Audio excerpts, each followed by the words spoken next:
नमस्कार, एक बार फिर आप सभी को स्वागत है। कल विधानसभा सत्र की अगर बात करें तो काफ़ी हंगामेदार ये सत्र रहा और लगातार ट्रेजरी बेंचेस ने वेल में जाकर प्रोटेस्ट किया और कहीं ना कहीं भारतीय जनता पार्टी के जितने विधायक थे जवाब में टक्कर उन्होंने दी है।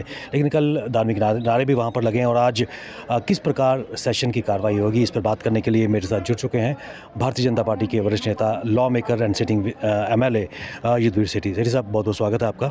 कल के सेशन की अगर बात करें, क्या एक एडवेंसी या फिर डिस्ट्रैक्ट करने का प्रयास नेशनल कॉन्फ्रेंस का नज़र आया, जो मुद्दे हैं उनसे? मेरे को लगता है कि जो एक तो लोकसभा के अंदर और अपर हाउस के अंदर जो बिल के अंदर अमेंडमेंट की गई हैं, इस हाउस के पास तो इतनी पावर तक नहीं है कि ये इनको अमेंड कर सके। और कोर्ट के अंदर वो केसेस हैं, केस कोर्ट के अंदर है, चला गया सुप्रीम कोर्ट के अंदर।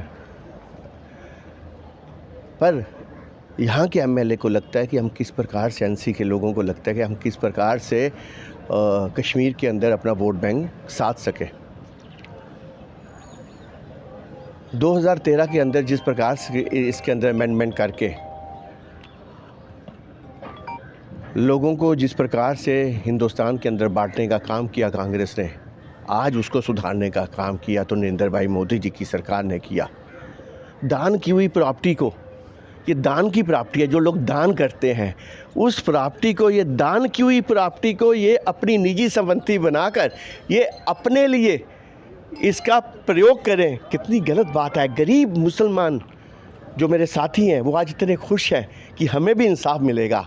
इनकी अपनी कोर्ट के अंदर अपने ही लोगों का गला काट कर ये अमीरों को खुश करने के लिए जो एक ये वक्फ बोर्ड बनाया गया था, उसके अंदर अमेंडमेंट करके गरीबों के साथ इंसाफ, महिलाओं के इंसाफ करने का जो काम किया है, मेरे को लगता है कि आने वाले समय में देश मजबूती की तरफ चलेगा। इसके लिए ये बड़ा ज़बरदस्त कदम है।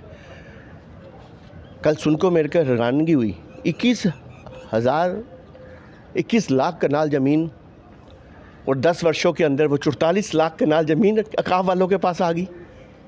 मतलब ये इसके अंदर ये लोग ऐसा प्रयोग कर रहे हैं कि किस प्रकार से इस देश को बांटने का धर्म के नाम पे काम किया जाए। इसलिए हम वेलकम करते हैं इस बिल का और मैं चाहता हूँ अगर इन लोगों में थोड़ी भी इंसानियत है, जम्मू कश्मीर के अंदर जो वक्फ बोर्ड है उसके भी पिछले सालों की सभी प्रॉपर्टीज़ की इंक्वायरी की जाए और दूध का दूध, पानी का पानी हो जाए कि किस प्रकार से गरीब मुस्लिम भाई बहन का गला काट कर ये अमीर मुस्लिम को खुश करते हैं। एक चीज़ और भी मैं जानना चाहूँगा, कल मेराज मलिक की तरफ से एक आरोप भी लगाया गया, हज़ारों लाखों करोड़ लोगों की जो आस्था का केंद्र है वैष्णो देवी, उन्होंने कहा कि वैष्णो श्राइन बोर्ड में भी घोटाला है, एक आरोप उन्होंने लगाया, क्या कहेंगे? मेरे को लगता है कि इसकी भी इंक्वायरी करनी चाहिए और अगर मेराज मलिक गलत है तो इसको कटघरे में खड़ा करना चाहिए, इसके ऊपर केस चलना चाहिए, इसको सजा होनी चाहिए। लेकिन लगातार मेराज मलिक, कभी शराबबंदी और इस तरह के लगातार अनल आरोप लगाता आ रहा है। मेरे को लगता है कि केजरीवाल का चेला कितना कम होगा।